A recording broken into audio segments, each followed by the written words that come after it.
Good morning. Assalamu alaikum to everyone.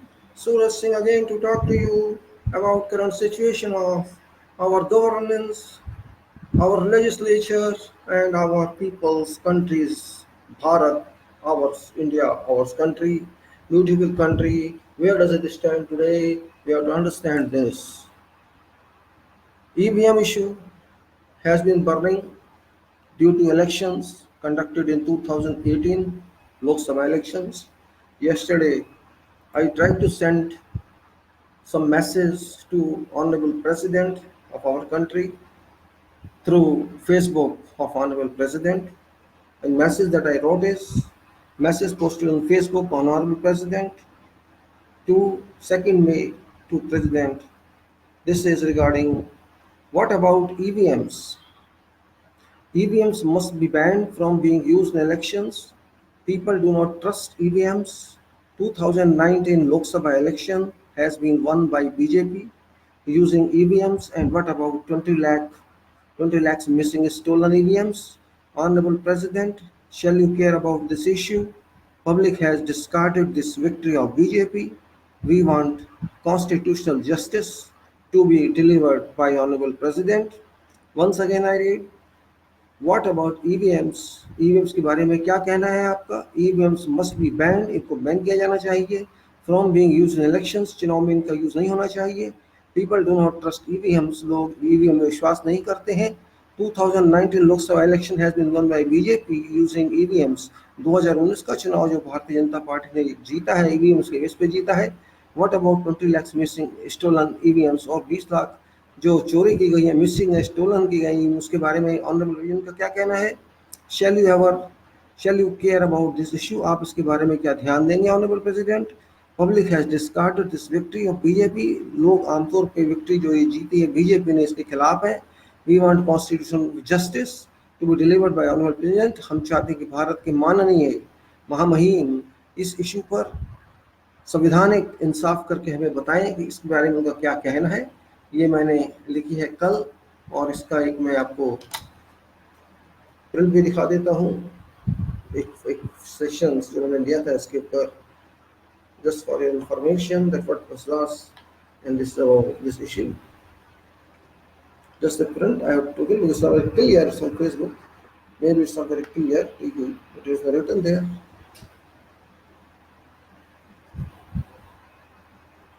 It's may not be visible, but it is just that I have sent or posted on Facebook of Honorable President regarding this issue. It's very important from public viewpoint and from factual viewpoint. What happened, what didn't happen, it's duty of Honorable President as well to look into this issue, because this relates to public directly.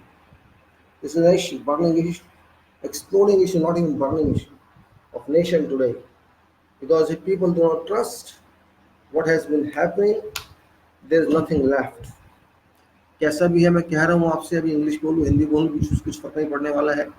लोग पीछे पड़े हैं। अगर आप YouTube पर जाकर देखेंगे, बहुत सारे वीडियो लग रहे हैं, बहुत सारी बातें हो रही हैं, देश के अंदर हलचल मच रहा है आहिस्ता आहिस्ता ही सही, लेकिन लोग इस बात को कन्विंस होने में लग गए हैं कि ये चोरी है, डकैती है उनके वोटों की, उन वोटों की जो उन्होंने दिए हैं जिस कैंडिडेट को, उसको ना जाकर वो वोट कहाँ गए उनको पता नहीं। वोट की चोरी हम नहीं मानेंगे, वोट की डकैती हम नहीं मानेंगे, यही कहती है सरकार, लेकिन हम कहते हैं वोट की डकैती हुई है, चोरी हुई है।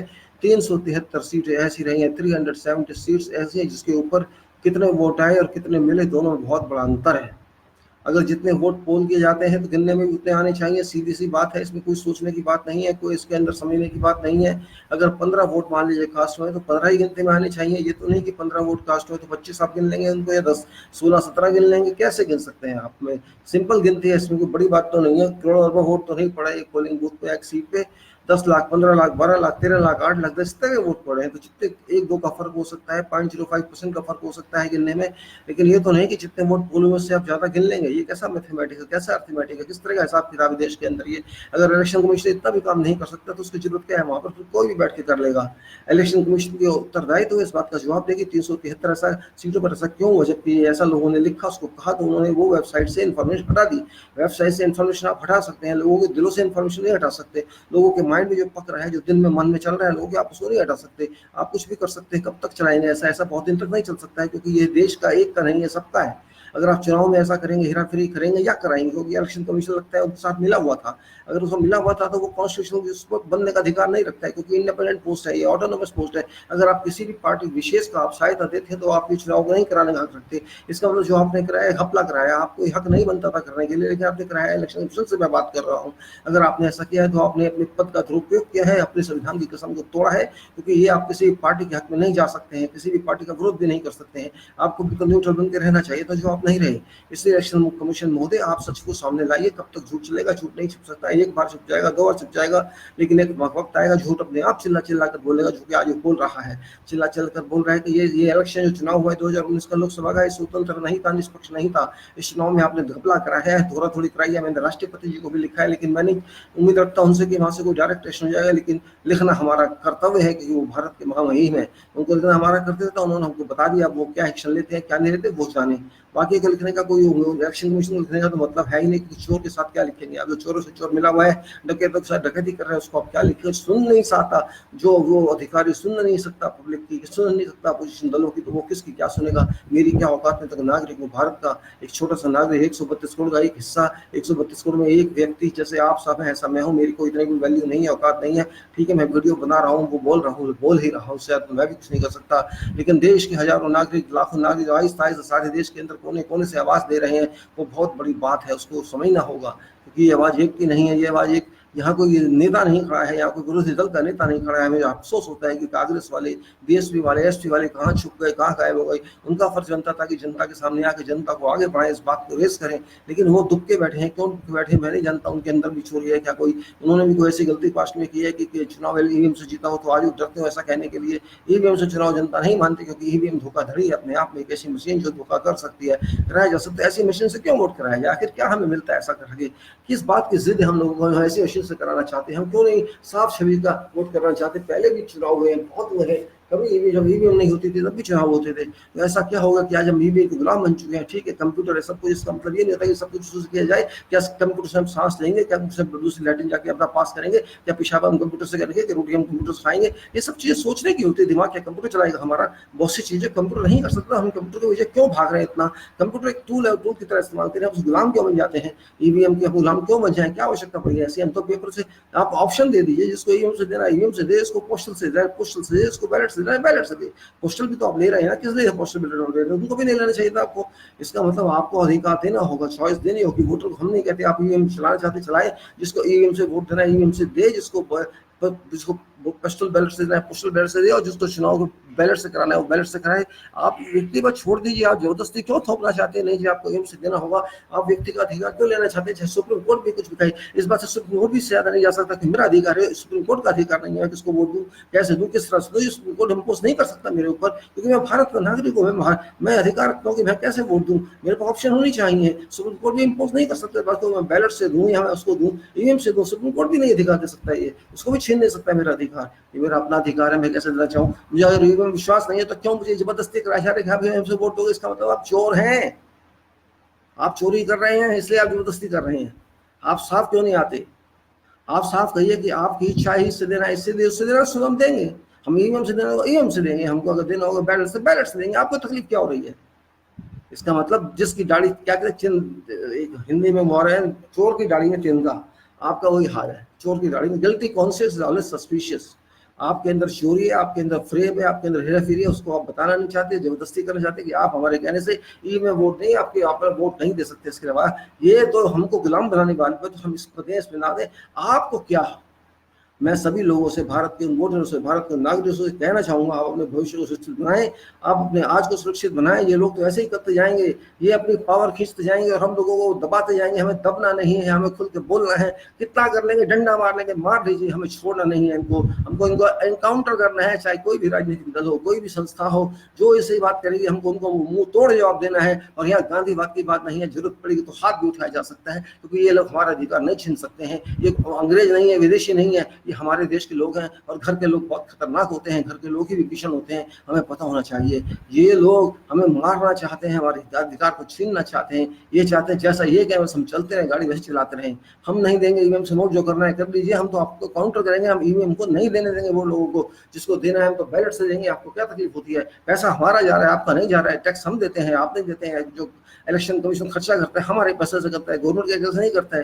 गवर्नमेंट के पास से भी अगर पैसा लेता है तो पैसा हमारा ही है, हम अपने पैसे को कैसे इस्तेमाल करें हमें सोचना है। सरकार का, प्रधानमंत्री जो है उसका अधिकार नहीं है इसमें, इलेक्शन कमीशन का भी अधिकार नहीं है इसमें। जनता जैसा चाहेगी वो होगा, नहीं तो आप रेफरेंडम करा लीजिए। चुनौती है आपको, आप देश में रेफरेंडम कराइए, रायशुमारी कराइए कि ईवीएम से वोट देना है या बैलेट से वोट देना है, तय हो जाएगा। क्यों डर रहे हैं आप कराइए, हम देखते हैं किसकी ज्यादा आती है। ठीक है, आप कहेंगे संविधान में ऐसा नहीं है तो पास कराइए, आप लिखिए, लोग करेंगे, बिल्कुल करेंगे। संविधान की कोई बात नहीं है, हमको कैसे वोट देना है हमको सोचना होगा, आपको नहीं सोचना होगा। आप सिर्फ एक अधिकारी हैं, कमीशन है, इससे ज्यादा आपकी कोई औकात नहीं है। उस पोस्ट पे बैठ के आप हमारे नौकर हैं, हम सैलरी देते हैं आपको, चाहे वो कंसोलिडेटेड फंड से आती हो, कहीं से आती हो, हमारा पैसा है। आपके पिताजी का पैसा नहीं है चुनाव आयोग साहब, पैसा हमारा है। आप हमारे नौकर हैं, सर्वेंट है पब्लिक के। आपको जो करना होगा, जो पब्लिक चाहेगी, जो मोदी चाहेगा वो नहीं करना होगा, जो अमित शाह चाहेगा वो भी आप नहीं कर सकते, और जो सुप्रीम कोर्ट चाहेगा वो भी आप नहीं कर सकते। आप वो करेंगे जो पब्लिक चाहेगी। पब्लिक सबसे ऊंची होती है। संविधान पब्लिक ने बनाया है, सुप्रीम कोर्ट ने नहीं बनाया है, मोदी ने नहीं बनाया है, अमित शाह ने नहीं बनाया है, संविधान भारत की जनता ने बनाया है। तो भारत की जनता जो चाहेगी वही होगा। आपको भारत की जनता के बारे में सोचना होगा, आपकी जगह कोई भी आए उसको भी सोचना होगा। आप गलतफहमी के शिकार हैं कि हम जो करेंगे वही होगा, नहीं, आप कुछ नहीं करेंगे, आप वही करेंगे जनता जो चाहेगी। जनता चाहेगी बैलेट पेपर से चुनाव हो तो बैलेट पेपर से होगा। आप तो क्या, आपके औकात जो आप रोक दे इसको, आंदोलन होगा, फिर क्या करेंगे आप? उठा के आपको फेंक के दूसरे को बिठा दिया जाएगा, तब क्या करेंगे आप? दूसरा आदमी आगे फैसला करेगा। आप क्या अपने को भगवान समझ बैठे, आपको हटाया नहीं जा सकता? एक आदमी चोरी करके, ईवीएम मशीनों की डकैती करके, आपकी नाक के नीचे से 20 लाख मशीनें चोरी करके चुनाव जीत जाता है, शपथ ले लेता है, आप देखते रह जाते हैं। हमारे वोट चोरी करके वो ले गया, हमारे रॉबरी करके मशीनों की वो ले गया, अपनी प्री लोड मशीन वहां डाल दी और कह रहे हैं सबूत चाहिए। अरे पब्लिक जिस चीज को जानती है उसमें सबूत क्या चाहिए? क्या सबूत चाहिए आपको? हम नहीं मानते इस चुनाव को, हम रद्द करते हैं इस चुनाव को, पब्लिक रद्द करती है इस चुनाव को। आप बैठे हैं सीट पे, फेक बैठे हैं आप। प्राइम मिनिस्टर भी फेक है, सारे मिनिस्टर्स फेक हैं, लोकसभा के सारे एमपी फेक हैं, पूरी लोकसभा फेक है। हम सबको फेक मानते हैं, ये सरकार फेक है, ये चुनाव फेक था, बनावटी चुनाव, दिखावटी चुनाव, जिसका कोई सर नहीं, कोई पैर नहीं, कोई आत्मा नहीं, वो चुनाव था। आपने ब्लफ किया है पब्लिक के साथ। 323 232 सीटों पर 232 एमपी ऐसे आ गए हैं पार्लियामेंट में, 233 जो क्रिमिनल रिकॉर्ड के हैं। आप तड़ी दे रहे हैं। हमारा प्रधानमंत्री जो बहुत स्वच्छ कहता था अपने आप को, डॉक्टर मोदी जो बहुत स्वच्छ बात करते थे, स्वयं इतने एमपी लाए जो क्रिमिनल्स हैं। शर्म आनी चाहिए उनकी चॉइस पर। किस तरह की चॉइस है उनकी? ठीक है, दूसरी पार्टी के भी कुछ होंगे, लेकिन ज्यादातर तो आपके ही हैं। 373-72 सीटों पर यही नहीं पता वोट कितने आए और कितने गए। क्या करेंगे आप? आपको देश को बस सिर्फ आपको सत्ता में आना था, किसी भी तरह से आना था, बाई हुक और बाई क्रोक। आप आ गए बस दिखाने के लिए, देखिए मैं हूं जो इस देश का मालिक। ऐसा नहीं चलेगा। एक बार गलती हो जाती है, 2 बार गलती होती है, बार बार गलती नहीं होती है। आज आप घमंड में रहिए, पब्लिक की आपको चिंता नहीं, आपको सिर्फ अपनी चिंता थी, किसी भी तरह से मुझे आना है, सीट पे आना है, अपनी पार्टी को जिताना है, और आप सफल हो गए। पर हेरा फेरी से, ईमानदारी से होते तो हम आपकी रिस्पेक्ट करते। आप ईमानदारी से नहीं हुए। 90% लोग यही कह रहे हैं, हमने वोट दिया नहीं तो जीते कहां से? आपको वोट दिया आपके भक्तों ने, आपको वोट दिया उन पैसे वालों ने जिनको आपने हेल्प की। आपने वोट खरीदे होंगे, उस लोगों को बेच दिया होगा वोटों को, लेकिन आम जनता, किसान ने आपको वोट नहीं दिया, शेड्यूल कास्ट ने आपको वोट नहीं दिया, SC/ST ने आपको वोट नहीं दिया, ज्यादातर OBC ने आपको वोट नहीं दिया, गरीब लोगों ने आपको वोट नहीं दिया, कर्मी लोगों ने आपको वोट नहीं दिया, लेबर ने आपको वोट नहीं दिया, छोटे लोगों ने आपको वोट नहीं दिया, छोटे दुकानदारों ने आपको वोट नहीं दिया। अरे तो वोट आपको दिया किसने? जो आप कह रहे हैं हम इतना जीत गए। आपको वोट दिया हेरा फेरी ने, आपको वोट दिया ईवीएम मशीन ने। ईवीएम मशीनें बदली गई, जो वोट के टाइम यूज हुई थी उनको हटा के दूसरी रख दी गई। इसीलिए आपने कल हम फेस कराया था, इतने फेस कराए थे, इतना टाइम लिया था, इसी पर्पज के लिए लिया था। अब ये बातें तो कही जा सकती हैं कल्पना की दृष्टि से, वास्तविकता की दृष्टि से तो समय बताएगा। लेकिन भारत की जनता बहुत नाखुश है इस चुनाव से। हैरान है वो, परेशान है वो कि क्या हो गया, वोट दिया नहीं पर ये जीत कैसे गया। बहुत बड़ा, जब जनता का विश्वास टूटता है तो जान लीजिए बड़ी बड़ी चीजें हो जाती हैं। जनता का विश्वास कायम रहे, बेशक आप सत्ता में रहे जब भी बहुत कुछ कर सकते हैं, आप सत्ता में भी हो, जनता का विश्वास भी ना हो तो इसका अंत आप जानते हो क्या होता है। अच्छी तरह आपको पता है इन चीज़ों का कि जब जनता का विश्वास टूटता है, ये वही जनता है जो जिसने आपको सर पे बिठाया था, और ये वही जनता है कि आपको कहाँ फेंक सकती है, आप कल्पना भी नहीं कर सकते। कितनी सख्ती कर लेंगे आप, कितने लोगों को जेल में डाल देंगे आप। लोग जेल में जाने को तैयार है, कोई डर नहीं किसी को। क्या कर लेंगे आप ये बताइए। 1000 को भेज देंगे, 10,000 को भेज देंगे, 50 लाख को भेज देंगे, 1 करोड़ को, कितनी जेल भेज देंगे आप। अरे जो जगह आपकी हम आप लोगों को भेज देंगे, मतलब यही हुआ ना। कोई विश्वास नहीं कर रहा है इस चुनाव पे, कोई। Nobody is caring about this election. People are things bluff on people of this conducted by the people. You have caused bluff on people of this country. You have caused bluff on 373 MP seats where polling was done in ballot. You can say poll, number of votes polled and number of votes counted. Much difference exists between two quantities. We should not that.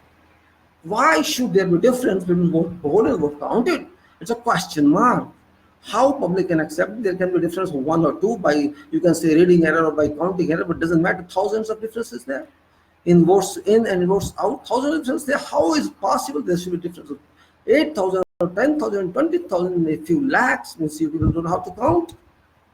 Machines can't count correctly. People can't count correctly. How it is? It's not possible.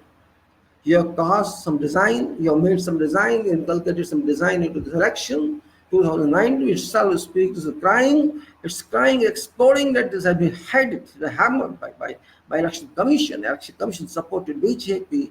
Election Commission indirectly supported that party which is power.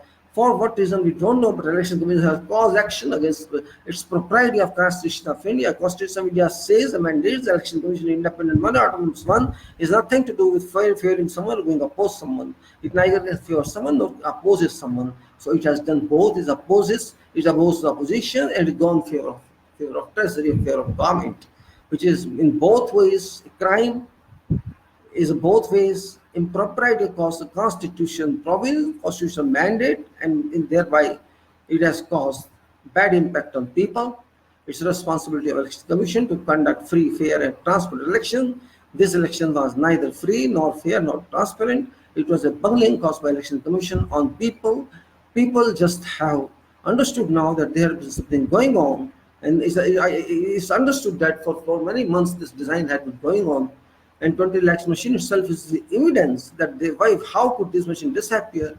What Election Commission was doing, was it sleeping? Is election a sleeping body? Is a sleeping institution? It does nothing but sleep. It's a clear indication, it's a clear answer that it is a sleeping body. It isn't a serious body at all. This Election Commission, headed by current person Arora, is not competent, not consistent, and not legal. It is not legal because it has caused illegal activities. It has supported BJP. It is unsupported all other opposition leaders. It has not heard anything from anyone. It has not delivered justice to various political parties. The Election Commission is involved in this election as a you can say civil criminal.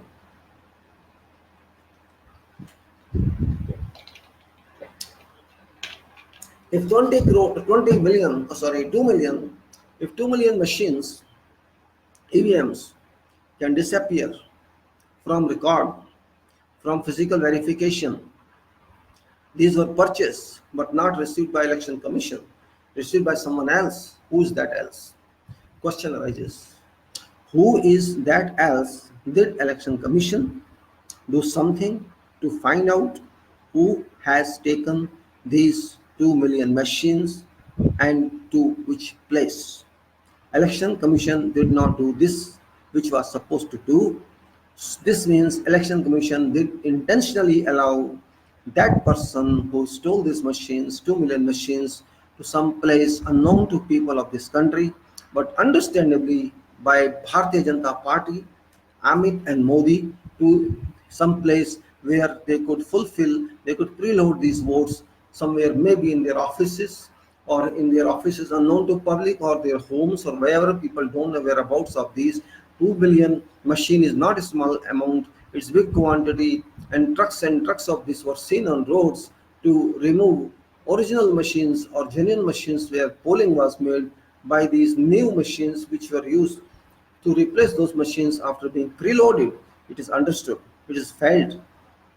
Now, feeling and understanding doesn't make any evidence, we know, but circumstantial evidence, if you keep chain of this, per according to the requirement of law, if you keep sequences of these intact, we will find that it's leading to same state of robbery. This means votes of people were robbed, votes of people were stolen. People just went to polling stations for sake of voting and nothing else. Those votes were not counted, those votes were valued, those machines were taken off from polling booths and in strong room, in other machines replaced those machines, you can say swapped, and people thought their votes were counted while votes were not counted. गिना कुछ और गया, पकड़ा कुछ और, लिखा कुछ और गया, पढ़ा कुछ और गया। वही हुआ इस चुनाव में। हुआ था क्या, समझा क्या, हम समझे सब सच है लेकिन झूठ निकला सारा। इतना लंबा चुनाव का कार्यक्रम क्यों बनाया, कौन जाने, जाने हुए जिसने बनाया। वो नहीं समझता, कुछ भी समझती, पब्लिक पागल नहीं है, पब्लिक का भी दिमाग है, खाली नहीं है। ठीक है, पब्लिक बोलती नहीं है, लेकिन जब बोलती है तो बम चल जाते हैं, जब बोलती है तो आवाजें आती हैं, बड़े बड़े सर गिर जाते हैं, बड़े बड़े पक्षी पेड़ गिर जाते हैं। जब जनता की आवाज आती है तो बोलती नहीं है, वो ठोकर मारती है, वो धक्का मारती है, वो ऐसा धक्का मारती है कि बड़े बड़े अफसर गिर जाते हैं, बड़ी बड़ी सरकारें गिर जाती हैं। ये तो अभी नई नई सरकार है, अपने को खुश हो रही है कि हम बन गए पावर में, लेकिन जब चोर की दाढ़ी में तिनका होता है तो वो समझता है कि मैं गिरने वाला हूँ, दुबक दुबक कर रहता है। इस सरकार में 323 232 ऐसे व्यक्ति चले गए लोकसभा में जो क्रिमिनल रिकॉर्ड कहीं ना कहीं है। इसका मतलब साफ है, लोगों को पता ही नहीं था कि उनके कैंडिडेट कौन हैं। इससे साफ होता है लोगों ने कैंडिडेट देखे नहीं, समझे नहीं, बस दे दो वोट, और दिए या नहीं दिए वोट, मशीनों ने दिलवा दिए वोट। मशीनों ने 232-33 लोगों को चुना जो मास्टर हैं क्राइम के, जिनके रिकॉर्ड हैं, FIR हैं, वो लोग आज बैठे हैं सत्ता में। और 22-23 आदमी ऐसे भी हैं मिनिस्ट्री में, मंत्रालयों में, जिनकी क्रिमिनल हिस्ट्री है। अब बताइए, एक ऐसी सरकार इसमें इतने सारे मंत्री जिनके क्रिमिनल आरोप हो, जिनके ऊपर ऐसे MP, जितने सैकड़ों MP जो लोकसभा में बैठे हैं, क्रिमिनल के आरोप हो, आपराधिक आरोप हो जिनके ऊपर, वो हमारे क्या रिप्रेजेंटेशन करेंगे बताइए। हमारे रिप्रेजेंटेटिव क्या हो सकते हैं? वो कभी हमारे नुमाइंदे नहीं हो सकते, कभी हमारे उत्तरदायी प्रतिनिधि वो नहीं कहलाए जा सकते, क्योंकि हमने उन्हें वोट दिया ही नहीं, जनता ने उन्हें वोट दिया ही नहीं, जनता का वोट छीन लिया गया मोदी द्वारा, अमित शाह द्वारा। ऐसे वोट छीनना ये तो रॉबरी है, डकैती है, चोरी है, हम जानते हैं, लेकिन वो इस तरह से छीन के गए कि आपको सबूत नहीं मिलेगा, जो करना है कर लीजिए, हम जो चाहेंगे वही होगा, हम इस देश के मालिक हैं, हम इस देश के माँ बाप हैं, आप कुछ नहीं हो, आपकी कोई औकात नहीं है। अपोजिशन विरोधी दल तो सो रहे थे, सोते रहेंगे और सो भी रहे हैं। उनमें तो इतनी हिम्मत नहीं कि बोल सके कुछ EVM के हिसाब से। पता नहीं कौन सी दुनिया में खोए हुए हैं वो जनता के हैं या नहीं, ये भी नहीं समझ आ रहा आज की तारीख में। अगर जनता ने खुद ही लड़ाई लड़नी है तो इन अपोजिशन वालों की आवश्यकता ही क्या थी, और इन सरकार की भी आवश्यकता क्या थी। जब जनता प्रॉब्लम में होती है तो इस सरकार का फर्ज बनता है कि जनता की सहायता करे, लेकिन तो ये सरकार ही चोरों द्वारा बनाई गई है, ये सरकार ही चोरी डकैती की है, EVM से बनी है, तो ये जनता की क्यों सोचेगी? ये बिल्कुल नहीं सोचेगी। अगर ये जनता की सोचती तो जिसकी पोजीशन कुछ और होती, जनता इसकी वैल्यू देती। इनको ये सब चोरी करने की आवश्यकता नहीं थी, सीधे साधे बैलेट से चुनाव कराते और जीत के आ जाते। ये 100% चोरी इन्होंने की है, इसलिए जनता से बात भी नहीं करना चाहते। ये दूसरों से बात करना चाहते हैं जिनका इस वोट से कोई मतलब नहीं है, विदेशों से बात करना चाहते हैं जिसका इस वोट से कोई मतलब नहीं है। ये सिर्फ दिखाना चाहते हैं, देखिए हमारी पब्लिक हमारे अंडर कितनी ज़्यादा है, हमारी गुलाम है, कि हमने ज़बरदस्ती उनसे वोट जीत लिया है। ये दिखाना चाहते हैं दुनिया को कि हम वो कर सकते हैं जो दुनिया में कोई नहीं कर सकता है। लेकिन ये कब तक दिखाएंगे, आप कितना दिखाएंगे? कि ये यही काम ज़्यादा नहीं हो सकते हैं। There is a limit for everything, you can not move baselessly forever. You just show to people of our world that we have done this, we have suppressed our people of this country by their souls have suppressed, and we have got them into our vote, we have got them into our power. It doesn't make a difference, it doesn't make sense. People understand, all over the world people know what has happened.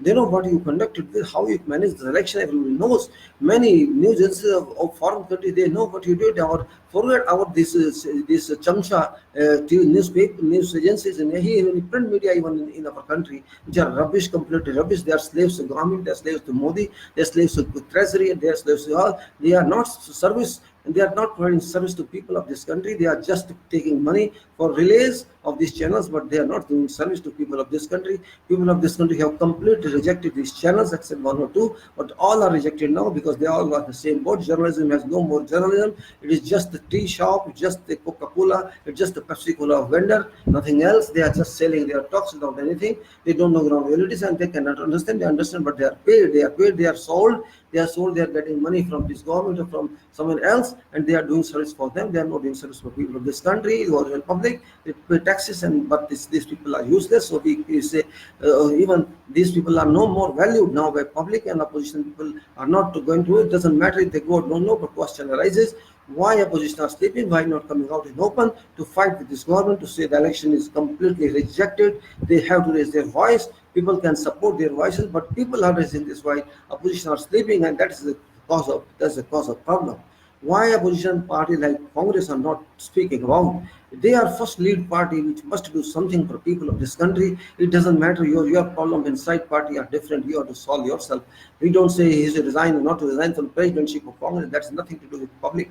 He is president, someone else is president. That's not question here. Question is public safe or not in democracy? Are we losing our democracy? Are we winning our democracy? Or our democracy is in danger? If I cannot vote to my choice, this means my democracy is in danger. My vote is controlled by someone else, and I cannot allow this control by someone else because I am losing my constitutional right, fundamental right, very only an exclusive right conferred on me as a citizen of this country by Constitution of India, which is only first law of this country, prime law of this country. If this my right of franchise, right of suffrage is pulled by someone, is eroded by someone, where do I stand as a citizen of this country? I cannot understand. If people cannot understand, this is the right which makes the government, which makes an MP, which changes government, which changes its impact directly or entirely in complete structure of our system of governance. And if does something they are wrong, means if it's pulled out or handled by government in a way, it should not be handled. If my secrecy of my vote doesn't have any meaning, if my vote has no meaning, and what for meaning, what for this vote is,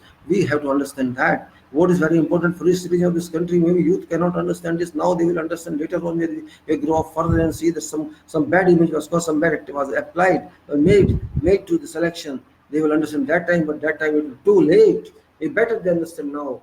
Just speaking Bodhi Bhakti and this Bhakti and that Bhakti doesn't make a country. You have to be smart enough. You have to understand that, okay, you might get some money from them. I don't know. You might get IT sell some money, or you may get Modi may give you some money. That is different case altogether. But you cannot sell your country because you have paid some money. If you have paid few thousand rupees monthly just for publicity for Modi or for BJP, you are right. You can earn money, but that money is for you or for your country. That money comes from all illegal means and donations from those unknown people who are not even declared people. We have to understand: are we safe or not in democracy? If our right is not safe, my right is not safe, how can I support such system? Public of this country has to think now. लोगों को सोचना होगा जबरदस्ती से कि हमारा भविष्य देश के युवाओं का क्या है, देश के किसानों का भविष्य क्या है, क्या हमारा चुनाव का अधिकार सुरक्षित है कि नहीं है, ये किसी ने छीना है कि नहीं छीना है. ये बहुत बड़ा इशू बन गया है. अभी तो छीना हुआ लगता है पूरी तरह से. अब हम सबूत नहीं दे सकते, कोई नागरिक हम सबूत कहाँ से लाएंगे? सबूत देना उन लोगों का काम होता है जो फ्रंट पे होते हैं, उसमें पॉलिटिकल पार्टीज होती हैं और दूसरे नेता होते हैं. वो तो कुछ देंगे नहीं सबूत, क्योंकि वो सब दिखे हुए लगता है. वो भी उनको उन्होंने भी कहीं ना कहीं इसकी हेराफेरी की होगी, इसलिए आज वो भी छुपे हैं. सबके ये चोर की दाढ़ी में सबके भीतर उनका है, नहीं तो खुल के आना चाहिए था शाम को उसी दिन जब जीते हैं खुल के लड़ाई करनी चाहिए थी. अब तक हंगामे हो जाने चाहिए थे सड़क पे, क्योंकि आप चोरी को कब तक बर्दाश्त करेंगे, रोबरी को कब तक बर्दाश्त करेंगे? ये तो 5 साल के लिए एग्रीमेंट करके बैठ गया कि हम इस सरकार चलाएंगे, लेकिन हमको 5 साल चलाने देनी है कि नहीं देनी है, भारत की जनता को ये सोचना होगा. क्यों चलाने दें इनको 5 साल चोरों को? ये डकैतों को क्यों चलाने दें? डकैत से जो जीत के आए हैं, ये लोग जो डकैत से जीते हैं उनको चलने देंगे? ये कैसे हो सकता है? हमको इनको हटाना होगा सीट से. हमें सोचना होगा किस तरह हटाया जाए, क्योंकि हम गलत आदमी को सीट पे नहीं बैठने दे सकते हैं. इन्होंने पहले भी चोरी की होगी, लोग समझ नहीं पाए थे 2014 में. अब क्या करेंगे उस बात का वो समझ जा चुका है. वो सरकार खत्म हो चुकी है, वो लोकसभा खत्म हो चुकी है, दूसरी लोकसभा बन चुकी है. लेकिन यो लोकसभा सच्चाई पर आधारित नहीं है, और वो भी सच्चाई पर आधारित नहीं थी. लेकिन उसकी बात अब करने का कोई फायदा नहीं है. 2019 के लोकसभा सच्चाई पर आधारित नहीं है, 2019 के एमपी सच्चाई पर आधारित नहीं है, 2019 में सरकार जो बनी है वो आधारित सच्चाई पे नहीं है. और जो भी इस बात से लिंक है वो सच्चाई पे आधारित नहीं है. वो चाहे मंत्रालय हो, चाहे सरकार हो, चाहे एमपीज हो, चाहे कुछ भी हो. ये एमपीज हमारे एमपी नहीं है, क्योंकि ये झूठ के एमपीज हैं. ये एमपी धोखेबाजी से जीत के आए, हमारे एमपी नहीं है। एमपी का मतलब होता है भारत के क्षेत्र का रिप्रेजेंट करने वाला एजेंट, नुमाइंदा, क्या बोलते हैं उसको, प्रतिनिधि। ये जनता के प्रतिनिधि हो ही नहीं सकते, क्योंकि चोरी करके आए हैं। इनको जनता से कोई लेना देना नहीं है। इनको लेना देना है तो अमित शाह से लेना देना है और मोदी से लेना देना है, जो दोनों फेक हैं। मोदी भी आज की तारीख में फेक कहा जाएगा, क्योंकि झूठ पर आधारित चुनाव जीत के वो आया है, और अमित शाह वगैरह ने सब झूठ का काम किया है। वो झूठ के नेता हैं, उनको भी सच की वैल्यू नहीं दी जा सकती है। और भारत की जनता का नागरिक होने की वजह से मैं खुल्लम खुल्ला कहता हूँ कि मैं इन लोगों को मान्यता नहीं दे सकता किसी भी हालत में, चाहे इनको कानून मान्यता दे या ना दे। व्यक्ति के रूप में, देश के नागरिक के रूप में, आत्मसंभावित होने के रूप में मैं ऐसे चोरों को, ऐसे डकैतों को बिल्कुल मान्यता नहीं दे सकता। आप भी ना दीजिए तो अच्छा होगा। इसलिए सोचिए, आगे मिलके सोचिए, एक साथ चल के सोचिए कि आगे आपको क्या करना चाहिए, क्या करना होगा, मतलब आप क्या करना चाहते हैं। आप इसी झूठ में जीना चाहते हैं कि हमारी सरकार बन चुकी है, या इस सरकार को हटा के दूसरी सरकार लाना चाहते हैं, ये सोचना आपको होगा। हम अपने एजेंट को चाहिए, हमें एमपी चाहिए था, हमें झूठ नहीं चाहिए था। हमें एमपी चाहिए था, हमें प्राइम मिनिस्टर का आदमी नहीं चाहिए था। हमें एमपी चाहिए था, हमें अमित शाह का आदमी नहीं चाहिए था। हमें अपना एमपी चाहिए था जो हमारा हो, हमारी बात को लोकसभा तक लेके जा सके। हमारे को क्रिमिनल नहीं चाहिए था, लेकिन क्रिमिनल मिले, क्योंकि आधे तो क्रिमिनल है करीब करीब। तो मतलब ये कि हमारे आधा भी नहीं मिलेगा, क्रिमिनल ही मिलेगा। इसलिए हमको सोचना बहुत जरूरी था। It was our duty to think that we should get representatives to represent us in Lok Sabha. That is only the choice this election is meant for. It doesn't matter whether minister or not minister. If my MP is right, if my MP is for me, if my MP is for my area, I have written hundreds of times on Facebook about this issue, but people don't look at that, and I think people are not serious about that. People either elect Modi or elect Rahul. That is not the criteria for this election. This election is for public, and MP means Sansad. And this is, we have to see whether this Sansad, this public, this MP is for us or not. If this MP is not for us, how can I recognize MP as my representative or my authorized person to vote for me or to think for me and take my issues, whatever the problems I have here, if you can solve them, console them here, or if you can take these problems to Lok Sabha, then it's okay that he can take there and raise questions there. He can ask Prime Minister, he can ask ministers about these issues. If he doesn't get the answer, he should revoke to us that this do not happen, to go to court to do whatever you want to do. Means our MP has many descriptions of duties, but that MP is not understanding, they are not thinking, they have to touch feet of Prime Minister to exist in power, and that is not sole issue of this. They had to touch feet of people of this country, but they are not touching that. They think Prime Minister is there, so they are representing the Prime Minister. It's not possible, it's not acceptable. We don't accept MP as Prime Minister's representative. We accept MP as our representative because we have to vote him. If we did not vote at all,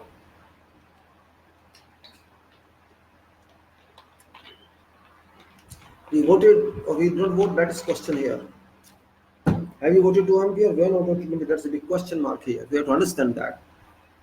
Well, today I'm not going to talk in length, but because I have restricted time today, I have to go somewhere. But I would like to simply request to people of this country, मैं भारत के लोगों से जो इस बात में लड़ाई कर रहे हैं उनसे मैं रिक्वेस्ट करूंगा, मैं उनसे अपील करूंगा कि खुल के सामने आए, चाहे वो जंतर मंतर पे हो या कहीं भी हो, देश के किसी कोने में भी हो, वो खुल के लड़ाई करें इस देश की जनता से। जितना भी समय निकाल सकते हैं अपने कामों को छोड़ के, जितना भी समय निकाल सकते हैं विरुद्ध जाने के, सरकार के विरुद्ध जाने के, सिस्टम के विरुद्ध जाने के, चुनाव कमीशन के, और जरूरत पड़े तो सुप्रीम कोर्ट भी जाना पड़े तो जाएं।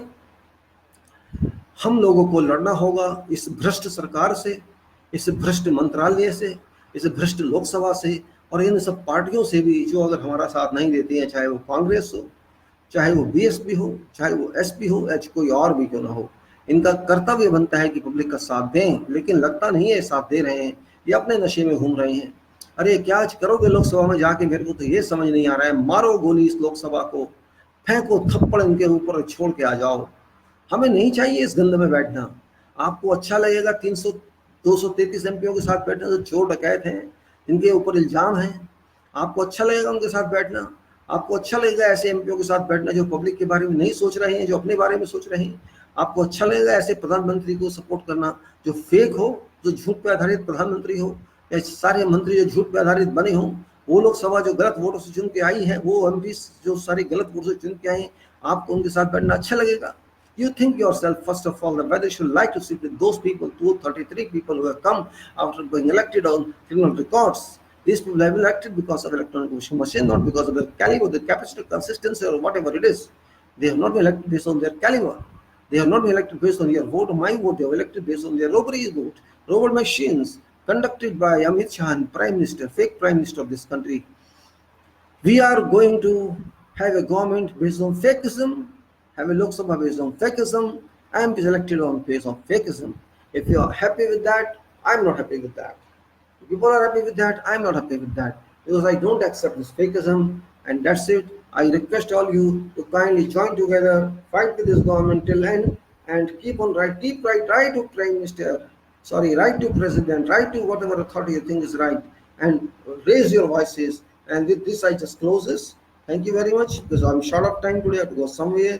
And thanks once again for it. आपका धन्यवाद और मेरी बात को सुना और आशा है आप इसको अमल करेंगे. आपको सबको धन्यवाद. जय भारत. जय भारत.